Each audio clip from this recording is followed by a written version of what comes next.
C'est Witrax et on se retrouve aujourd'hui pour une vidéo tutoriel sur Angular.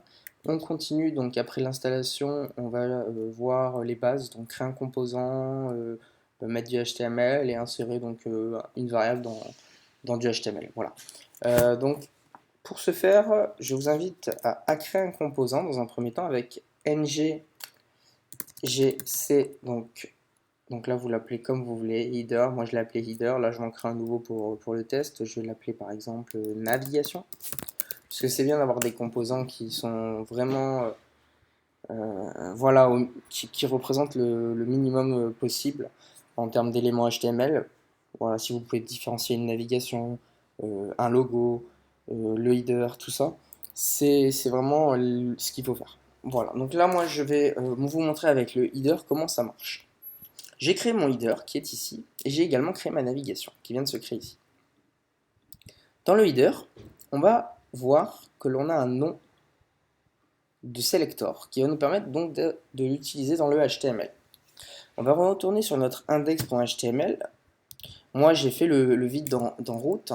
Ici, hop, on garde uniquement approot, donc ça c'est important. Et dans approot, donc qui est donc notre app.component.ts, on voit bien qu'ici on a notre approot.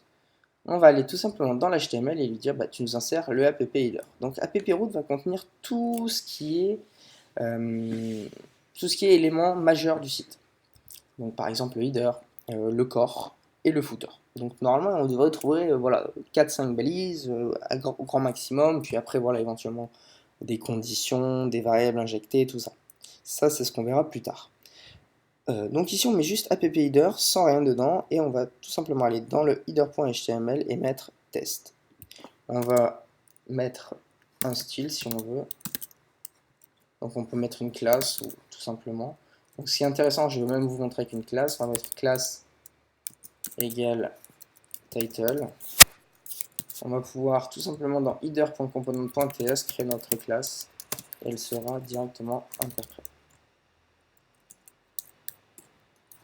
Voilà. Donc là, on a notre élément, on lui fait prendre toute la largeur, tant qu'à faire, on enregistre et on démarre notre serveur. On fait nos petites modifs, voilà, on ne fait pas le plus gros. Lorsque l'on va démarrer notre serveur, on sera en mesure de voir à chaque rafraîchissement les modifications, donc pas besoin d'éteindre à chaque fois le serveur. Vous le faites uniquement lorsque vous voulez créer votre composant, puisque vous devez être en ligne de commande. Après, ce que vous pouvez également faire, c'est ouvrir un autre terminal pour faire justement toutes ces commandes-là. Les deux, c'est aussi rapide, il n'y a pas de précipitation non plus. Ça doit être à peu près aussi rapide. Bon, continuons. Donc on va aller sur notre localhost 4200, qui est le port par défaut, il nous le dit d'ailleurs, je crois. Ici, on se connecte et on voit bien que notre test apparaît. Maintenant, ce qu'on va faire, on va faire un truc sympa, on va créer une variable, tout simplement, et on va l'utiliser dans notre HTML. On va l'appeler, par exemple, quote of the day. Et on va lui dire, on peut soit lui spécifier donc lui dire directement son type, soit directement mettre que c'est égal à une string. Pourquoi il est embêtant comme ça? Bon, peut-être qu'on va juste lui donner l'égalité, ça suffit. Donc ma quote of the day, c'est une phrase vide pour l'instant. Et ce qu'on va faire, c'est qu'on va, pour rendre le truc assez marrant, mettre un input pour changer donc le titre. Donc on va aller dans le HTML et on va donc créer un formulaire en dessous, un input texte.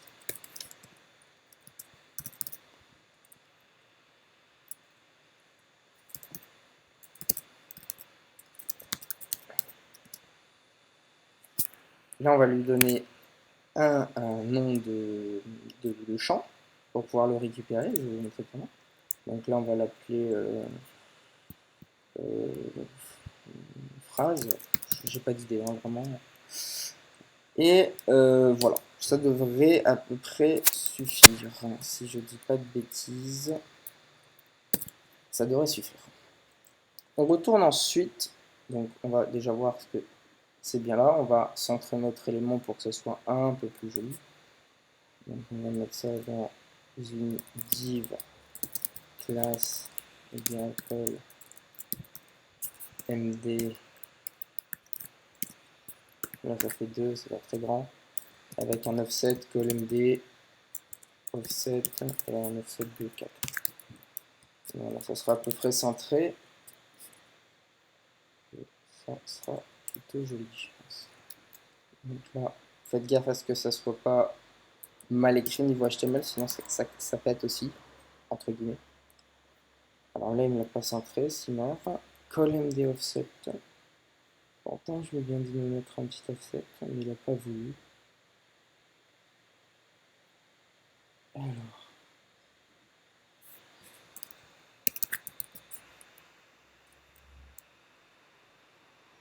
Alors il ne veut pas se rafraîchir, est-ce que j'ai bien démarré? Ouais, ça a l'air bon. Alors là, je vais mettre Hola pour voir si ça change. Ah, c'est bien, ça change bien, donc c'est moi qui est mal centré. Bon, bref, on va pas s'attarder sur centrer l'élément, on n'est pas là pour faire du HTML, CSS. Donc on a notre input, et nous ce qu'on va faire, c'est que dans le TS, donc dans le TypeScript, on va s'amuser à changer cette valeur. Comment on va faire? On va faire ce qu'on appelle un viewChild.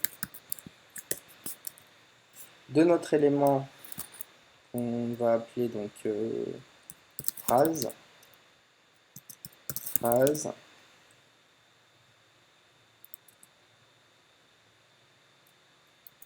Voilà. Je vais mettre des guillemets ici. Simple code, double code. Enfin, après, des fois, il est un peu exigeant. Et là, donc, on va mettre une fonction, bien évidemment, dessus quand même. On va mettre keyUp. Donc, keyUp, c'est lorsque la personne tape dans le champ texte. On va créer une fonction, on va l'appeler change phrase, tout simplement.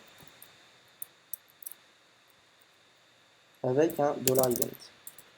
$event qui va correspondre à l'événement entré dans le keyUp. Donc là, il ne trouve pas la fonction, on va donc la créer immédiatement ici, après le onInit. On va faire les choses proprement. Et là, donc notre truc existe. Donc là, on va faire tout simplement, pour s'amuser au début, un console.log de notre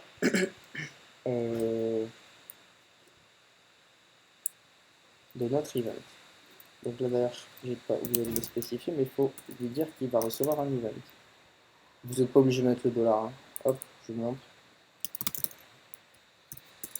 Donc là, on va voir si on arrive bien déjà à catcher notre événement en console. Donc pour aller en console, on inspecte, on se met en console. Et là, on tape. Voilà. On voit bien que la lettre, elle est tapée, donc c'est nickel. Et normalement, si je ne dis pas de bêtises,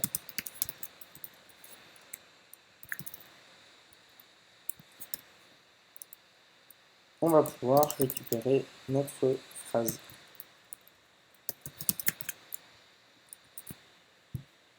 Si je ne dis pas de bêtises, où il y a peut-être une étape en plus à faire. Donc on va tester. On voit qu'un élément donc est récupéré. On a donc plein d'attributs. Et nous, ce qui nous intéresse, donc, c'est la value. Et ici, regardez, on a A. Donc là, on peut y accéder. Comment on va faire? On va tout simplement créer une variable. On va l'appeler. Comment? On va l'appeler phrase entière. Full phrase. Allez, hop. Qu'on met aussi nul. Et là, ou non, c'était quote of the day. Du coup, en fait, je suis bête. Hein, c'est this. En fait, donc on va faire un this.quote of the day égale this.phrase.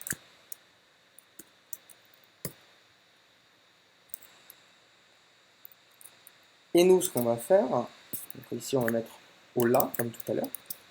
Et dans le HTML, au lieu de lui dire juste affiche-moi hola, bah non, on va lui dire affiche-moi la variable